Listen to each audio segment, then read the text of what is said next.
Em 1975, juntamente com outros jornalistas políticos, participei de um programa de televisão que foi gravado com o presidente Juscelino Kubitschek. Fizemos várias perguntas ao construtor de Brasília, na maior parte relacionadas com a construção da nova capital. A minha primeira pergunta foi esta: como o senhor tem recebido as críticas à construção de Brasília? Bom, o Murilo foi um jornalista que acompanhou passo a passo a criação de Brasília, né? E me ajudou muito com a sua colaboração excelente na revista Manchete, revista que o Bloch quase praticamente pôs a serviço da ideia do desenvolvimento e da criação daqueles grandes centros que hoje, felizmente, estão salvando o Brasil do obscurantismo em que ele vivia. Mas, respondendo à pergunta de Murilo Melo Filho, eu quero dizer, sempre recebi as críticas com a maior tolerância e sempre as desejei, porque o regime democrático, o regime de liberdade que eu fiz vigorar durante os meus 5 anos de governo, não permitindo nenhuma censura à imprensa, nenhuma limitação de liberdade, era exatamente para permitir que todos pudessem livremente atacar, aplaudir Brasília. E realmente foi uma luta homérica no país naquela época. Havia aqueles que defendiam Brasília e os que eram contra. E essa luta se refletiu dentro do Congresso, que havia a bancada que era contra e depois a que era a favor, que foi engrossando. Bancada que não era apenas feita com elementos do meu partido, mas também a ela se juntaram inúmeros e inúmeros elementos da UDN, que era o partido meu de oposição, para prestigiar o governo na construção e na inauguração de Brasília. Eu acho que o Juscelino, com a construção de Brasília, é um dos iniciadores do processo inflacionário. Brasília é um espetáculo espantoso no século XX, mas que deflagrou o processo inflacionário do Brasil. Ele foi o iniciador desta fase de grandes projetos, de projetos arrojados, que se fazia muito na base da emissão de papel moeda. Nunca advoguei o desenvolvimento com a inflação. Pelo contrário, sempre advoguei tese contrária, o desenvolvimento para sufocar a inflação. Aliás, é uma tese não apenas minha, mas dos grandes economistas mundiais que sustentavam que as nações subdesenvolvidas, que partem da estaca 0 para atingir a estaca 100, isso representa um esforço considerável. E esse esforço, às vezes, gera um pouco de inflação. Mas os frutos desse trabalho, os frutos do desenvolvimento, depois é que correrão para sufocar a inflação. E foi exatamente o que aconteceu no meu governo. Não houve no meu governo essa inflação a que você se refere.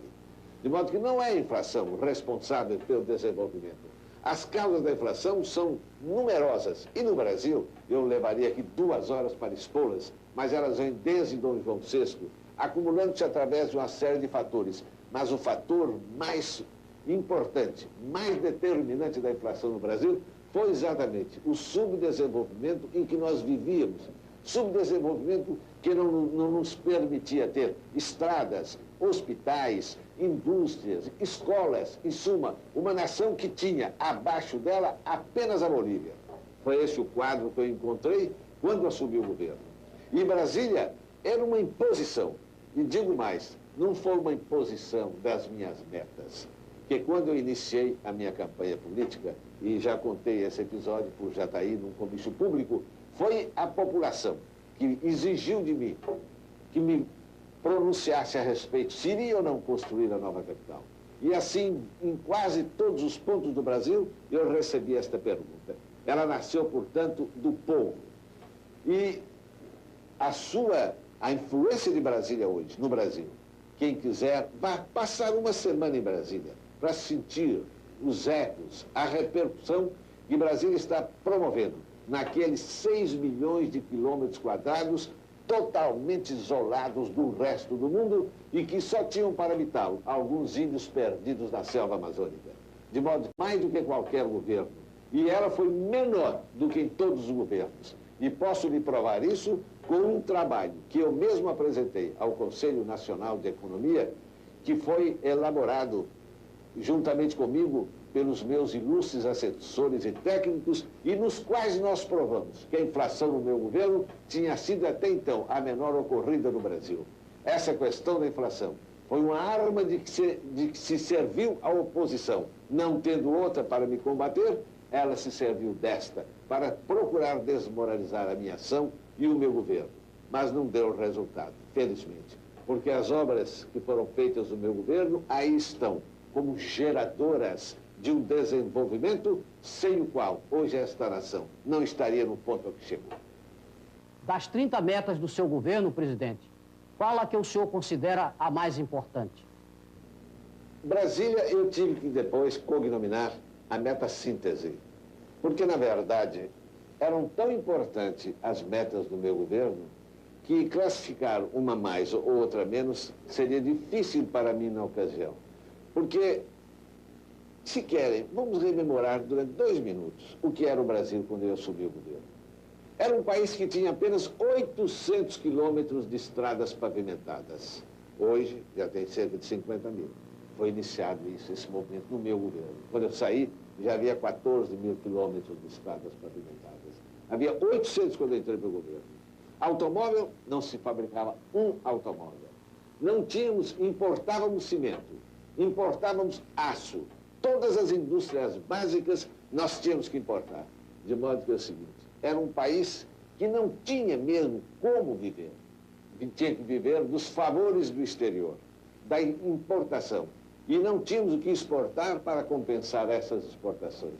De modo que a minha luta, o que foi? Foi produzir dentro do país tudo que nós precisávamos para podermos hoje fazer o que estamos fazendo.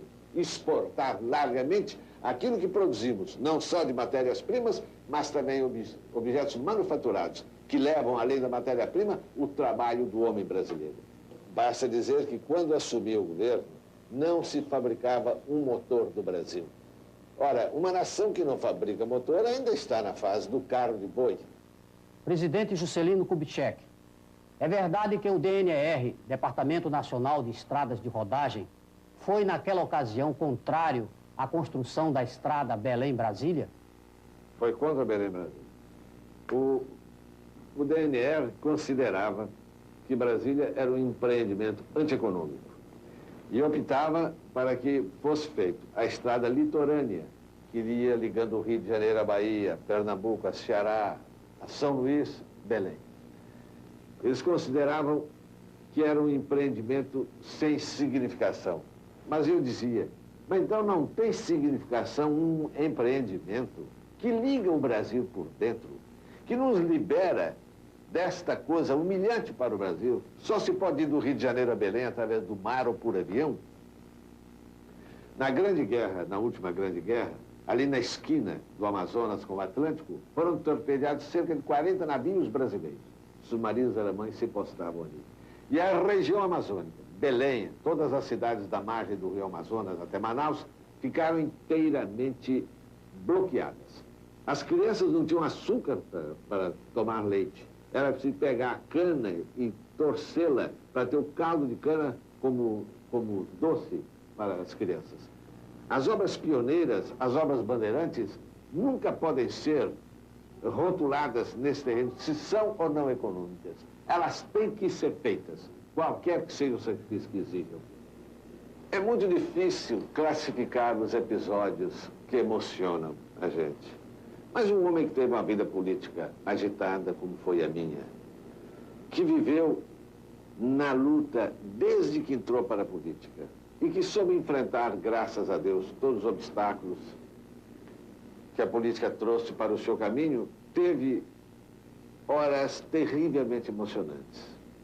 E se você quer exatamente saber qual foi a hora mais dramática para mim, foi aquela em que, no ombro do povo, no aeroporto do Galeão, eu deixava o Brasil para um exílio de 3 anos, sob a aclamação frenética de uma multidão, e quando me viu caminhar para o aeroporto, entoou toda ela o hino nacional.